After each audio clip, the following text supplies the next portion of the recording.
I'm gonna show you how to make eggplant taste like pizza. These are about a 1/4 inch little slices here, and you're gonna cut the whole eggplant up like that. Once your eggplant is cut up into perfect sized pieces, you're gonna take 2 shallow bowls.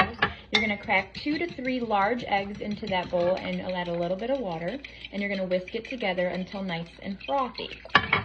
Then you are going to take another shallow bowl and you are going to fill it about halfway full with different cheeses of your choice. I chose pepper jack cheese, mozzarella, and Parmesan, and then added a little bit of black pepper too.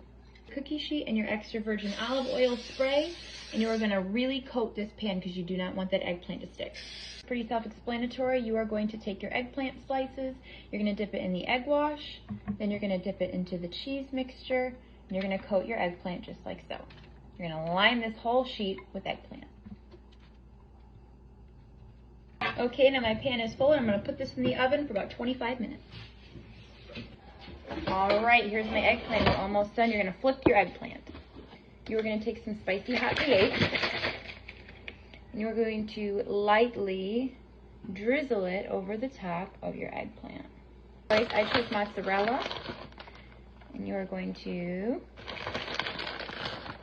put it on the top. Like this, I'm going to put it back in the oven for about 15 minutes. Here it is, absolutely delicious, and it tastes like pizza.